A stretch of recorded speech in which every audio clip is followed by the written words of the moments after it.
नमः शिवाय दोस्तों, हर हर महादेव। स्वागत है आपका मेरे इस यूट्यूब चैनल रुद्र शक्ति दर्शन में। आशा करता हूं कि आप सभी कुशलता से होंगे एवं स्वस्थ होंगे।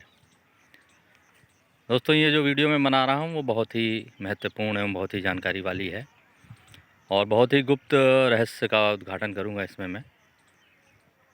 दोस्तों, जैसा कि मैंने अपने चैनल पे आप लोगों के लिए महादेव, देवादिदेव महादेव के 12 ज्योतिर्लिंगों का मैंने वीडियो अपलोड कर दिया है और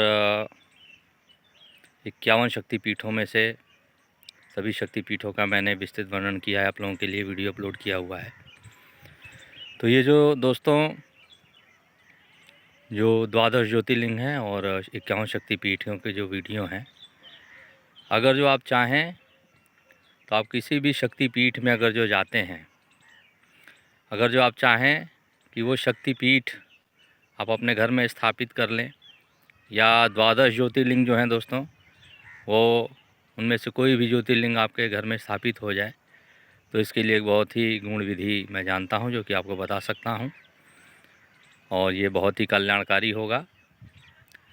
जैसा कि मैंने अपने घर में खुद स्वयं से 12 ज्योतिर्लिंग में जितने ही महादेव के अंश मैंने स्थापित किए हुए हैं और माँ की जो मूर्ति है मैंने उसमें 9 दुर्गा, 108 दुर्गा और जो भी जितने भी 51 शक्तिपीठों के अंश हैं मैंने प्राण प्रतिष्ठा की हुई है स्वयं से। तो ये बहुत ही गूढ़ रहस्य है दोस्तों और इसका बहुत ही लाभ मिलता है। अगर जो उपाय मैं बताऊं, अगर जो आप इसे करेंगे तो देवादिदेव महादेव और आदि शक्ति माँ जगदम्बा के जो भी 51 शक्तिपीठों के अंश हैं वो आपके घर में स्थापित हो जाएंगे। तो देखिए, पहले मैं 12 ज्योतिर्लिंग के बारे में आपको जानकारी दे दूं। या आजकल बाज़ार में देखते हैं कि जैसे कि आप मंदिर में जाएंगे, जैसे कि मैं बनारस का ही बताता हूँ, मैंने जो शिवलिंग छोटा सा लिया है, स्थापित किया है अपने मंदिर में, वो मैंने बनारस से लिया है और लगभग 20 साल हो गया मेरे को उनकी स्थापना किए हुए और माँ की मूर्ति और मैंने शिवलिंग साथ में ही लिया था।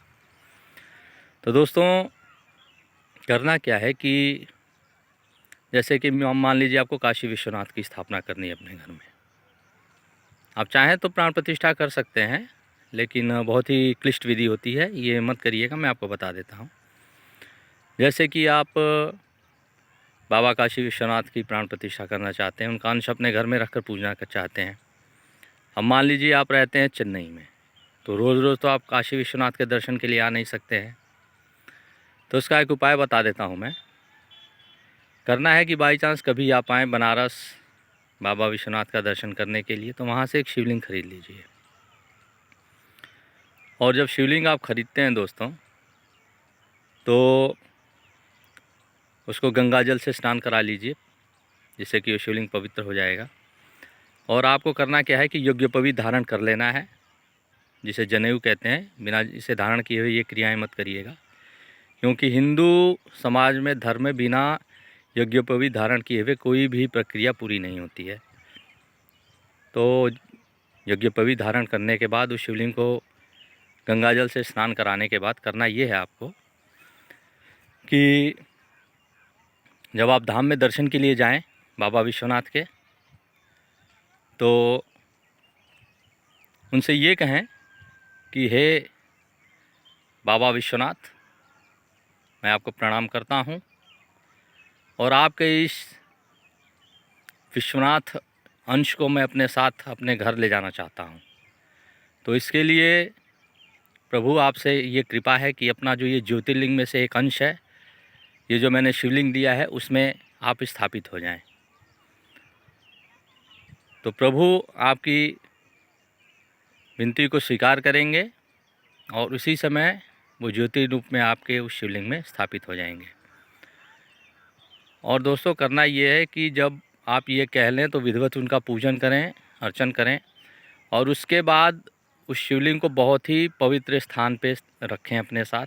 जैसे कि बॉक्स में, अब चेन्नई जाना है आपको तो बॉक्स में उसको रख लें और बिल्वपत्र और फूलों से पूजन करके। और रास्ते में जाएं तो नॉनवेज से दूर रहें, शराब से दूर रहें, धूम्रपान से दूर रहें, क्योंकि आप शिवलिंग लेकर जा रहे हैं जिसमें कि ज्योतिर्लिंग का अंश है आपके पास। अगर जो इन सब की क्रियाएं करते हैं आप, निषिद्ध क्रियाएं, तो वो हानिकारक हो जाएगी आपके लिए।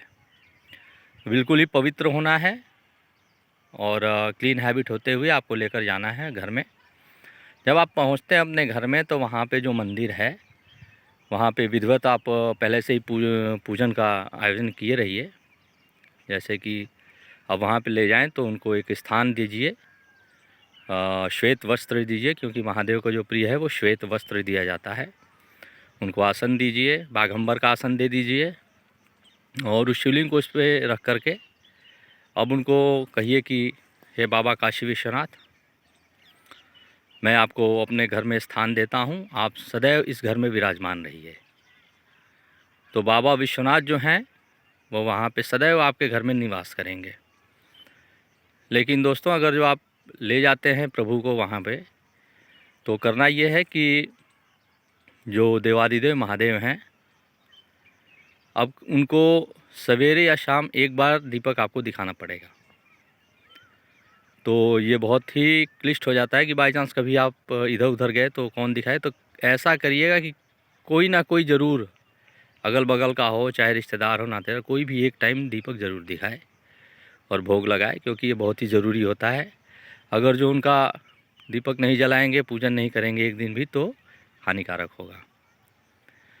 तो उनका विधिवत पूजन कीजिए कि प्रभु आपको मैं स्थापित करता हूँ, आप सदैव मेरी रक्षा कीजिए, हमारा कल्याण कीजिए, हर चीज़ से परिपूर्ण कीजिए, सुख शांति बनाए रखिए घर में।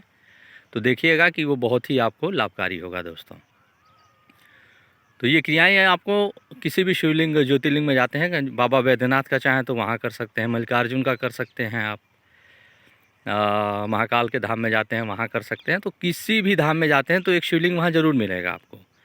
दुकानों पे जो छोटा शिवलिंग मिलता है उसको ले लीजिए, गंगा जल से स्नान कराइए। जो भी पवित्र नदी है, गोदावरी, नर्मदा जो नज़दीक में पड़ती हैं, उनसे शिवलिंग को स्नान करा करके तब ये करना है आपको।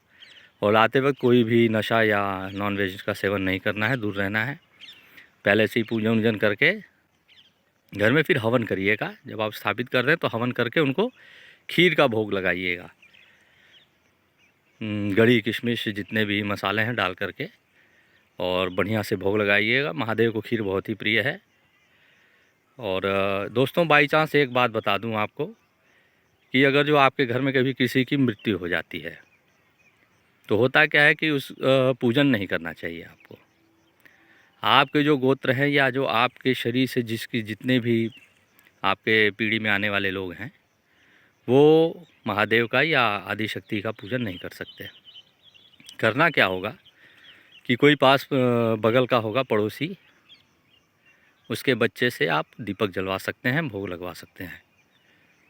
लेकिन उपवास नहीं करिएगा, क्योंकि वो जो पूजा आप करेंगे आप नहीं करेंगे, वो दूसरे गोत्र का होगा बच्चा, उससे करवा दीजिएगा, या दूसरे बगल में का पड़ोसी का कोई भी बालक होगा उससे आप करवा सकते हैं ये।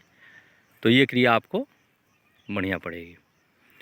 तो ये जो इस विधि बताई है बहुत ही गुप्त रहस्य है। विनती करना होता है देवादिदेव महादेव से कि हे प्रभु, मैं आपके शरण में हूँ, मैं आपको अपने घर में स्थापित करना चाहता हूँ, इसलिए अपना ज्योतिर्लिंग में से एक अंश मेरे को दे दीजिए, जिससे कि मैं उसकी प्राण प्रतिष्ठा कर सकूँ, और आप सदैव मेरे घर में निवास करिए और सदैव मेरा कल्याण करते रहिए। तो ऐसा जब आप करेंगे तो ये बहुत ही आपको फलदायक होगा दोस्तों। मैंने खुद की हुई है ये क्रियाएँ, जिससे कि बहुत लाभ मिलता है। सबसे पहले आप स्वस्थ रहेंगे, बीमारियां आपके पास नहीं होंगी, जो कि ये सबसे बहुत ही बड़ा धन है। तो आशा करता हूं दोस्तों कि इन सब क्रियाओं को करते हुए आप सावधानी बरतेंगे और सदैव महादेव आपका कल्याण करते रहेंगे। तो इसी के साथ दोस्तों आशा करता हूं कि ये जो मैंने ज्योतिर्लिंग की वीडियो आपके लिए बनाई वो आपको पसंद आएगी। और ये बहुत ही गूढ़ जानकारी है दोस्तों, ये सभी नहीं बता सकते आपको। ऐसी कोई दिक्कत नहीं है, महादेव को अपने घर में रखेंगे, आपका कल्याण होता रहेगा। तो आशा करता हूँ मेरी इस वीडियो को अपने इस ग्रुप में अधिक से अधिक शेयर करेंगे, अधिक से अधिक देखेंगे, और चैनल को सब्सक्राइब करते रहिए, क्योंकि बहुत ही अच्छी अच्छी जानकारियाँ देने वाला हूँ मैं आपको आने वाले समय में। तो इसी के साथ मैं अपनी ये वीडियो समाप्त करता हूँ। आशा करता हूँ कि आप सभी कुशलता से होंगे दोस्तों। धन्यवाद। हर हर महादेव, नमः शिवाय, जय माँ आदिशक्ति जगदम्बा। धन्यवाद दोस्तों।